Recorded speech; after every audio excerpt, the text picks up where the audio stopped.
అందరికీ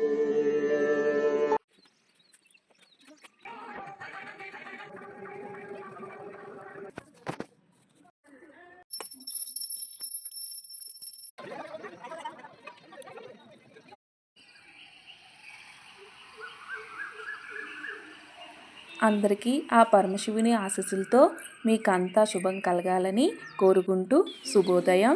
అలాగే ఈ శివరాత్రి పండుగ రోజున ఆ శివయ్య ఆశీస్సులు మనందరికీ ఉండాలని మనసారా కోరుకుంటూ మహాశివరాత్రి శుభాకాంక్షలు అందరికీ. ఓం నమః శివాయ. ఓం నమః శివాయ. అసలు శివ అంటే ఎవరికైనా తెలుసా? శివ అంటే క్షేమం, శాంతి, శుభం, మంగళం అని అంటారట. గత జన్మలో మనం ఎంతో పుణ్యం చేస్తేనే కానీ ఈ జన్మలో శివభక్తి మనకు కలగదు. అందులోని ఈ భారతదేశంలో పుట్టడం ఎంతో అదృష్టం. ఇప్పుడైతే మేము ఇంటి దగ్గర పూర్తి చేసుకొని మేమందరం కలిసి గుడికి వెళ్తున్నాము. అసలు గుడికి ఎందుకు వెళ్తారో తెలుసా ఎవరికైనా? ఎందుకు వెళ్ళాలి అసలు? ఏదో మొక్కుబడి ఉంది కదా అని వెళ్ళడం కాదు. మనం దర్శించుకోవడం వల్ల ఆలయాలను చాలా సైంటిఫిక్ రీజన్సే ఉన్నాయి. భక్తులు గుడికి వెళ్ళి దేవుని దర్శించుకుంటున్న సమయంలో గర్భగుడిలో దీపం వెలుగుతుంది. అలాగే మనం హారతి కూడా తీసుకుంటాం, గంటలు కూడా కొడతాం, ప్రసాదాలు తీసుకుంటాం. ఇలా అన్నీ పాజిటివ్ ఎనర్జీతో సమకూరి మనకి ఆనందాన్ని, ఆరోగ్యాన్ని, మనశ్శాంతి ఇస్తాయట. మనలో ఏదో దివ్యశక్తి ప్రవేశించి తేజస్సును అందిస్తుందట. కనుక ఆలయానికి వెళ్ళడం ఏదో కాలక్షేపం కోసం కాకుండా ఎంతో శక్తికరమైన వేవ్స్ ప్రవహిస్తాయని మన సైంటిస్టులు నిరూపించారట. ఈ మహాశివరాత్రి రోజున మనం ఎంతో శ్లోకాలతో శివయ్యను ఆరాధించినా ఎలాంటి మంత్రాలు తెలియక కేవలం భక్తితో ఓం నమః శివాయ అని మనం శివలింగం మీద చెంబుడు నీళ్లు పోసినా, అలాగే ఒక బిల్వపత్రాన్ని సమర్పించినా రెండూ తనకి సమానమే అంట. అందుకనే పేదవాళ్ళు పూజించిన, ధనవంతులు పూజించిన ఇద్దరినీ సరిసమానంగా చూసే దేవుడే మన మహాదేవుడు. ఓం నమః శివాయ. ఓం నమః శివాయ. ఓం నమః శివాయ. హర హర భోలే నమః శివాయ. రామేశ్వరాయ శివ రామేశ్వరాయ. హర హర భోలే నమః శివాయ. ఓం నమః శివాయ. ఓం నమః శివాయ. హర హర భోలే నమః శివాయ. రామేశ్వరాయ శివ రామేశ్వరాయ.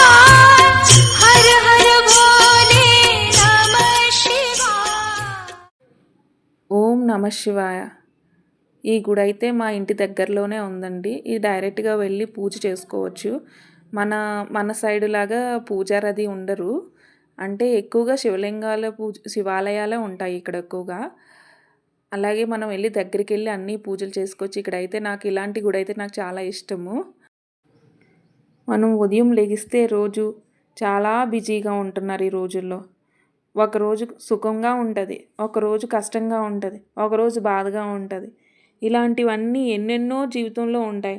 అలాంటివన్నీ మనం ఓడించి గెలిచి వీటినన్నిటినీ తట్టుకునే శక్తిని మనకు ప్రసాదించమని ఆ దేవుడి దగ్గరికి వెళ్ళి కోరుకుంటే ఆ శివయ్యే చూసుకుంటాడు, ఆ మహాదేవయ్యే చూసుకుంటాడు అని నేను నమ్ముతూ ఉంటాను. మీరు కూడా అలాగే నమ్ముతూ ఉంటారా? మనం జీవితంలో ఎన్నో తెలిసి తెలియక తప్పులు చేసి ఉంటాం.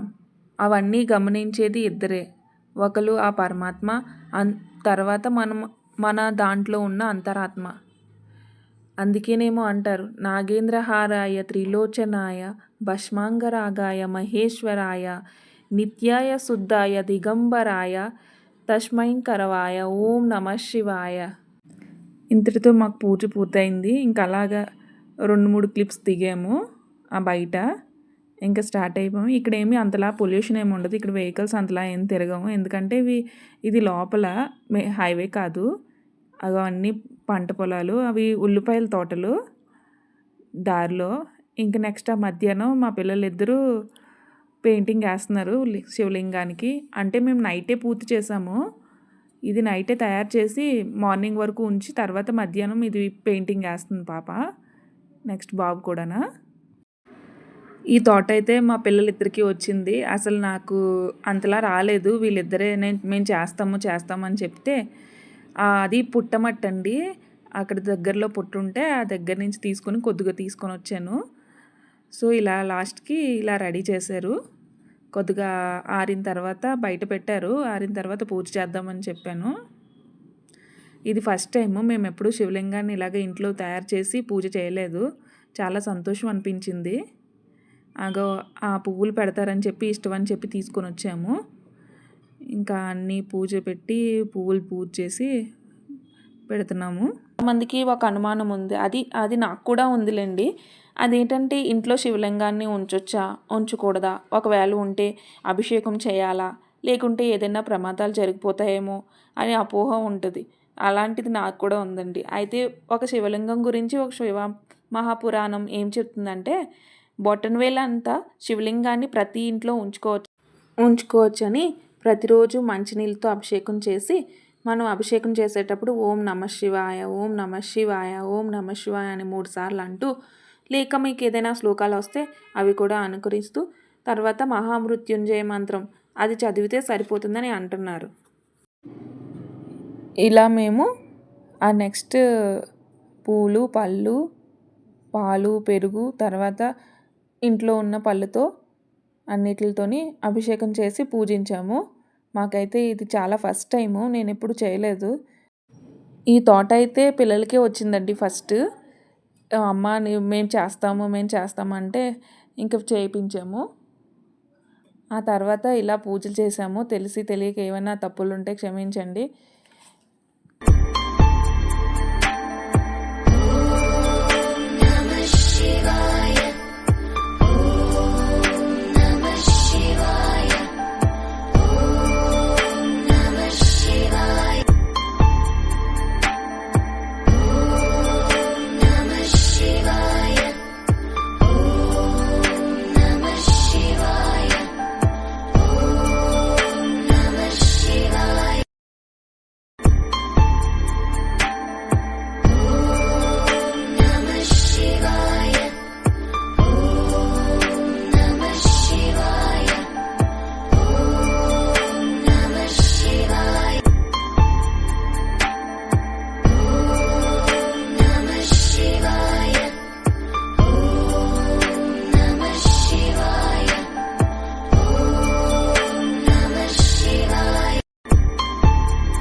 वसन्तं हृदयारविन्दे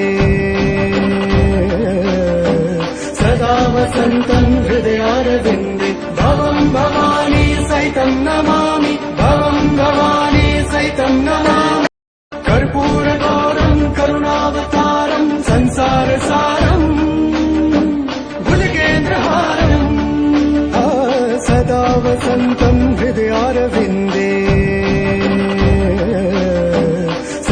वसन्तं हृदयारविन्दे भवं भवानी सहितं नमामि.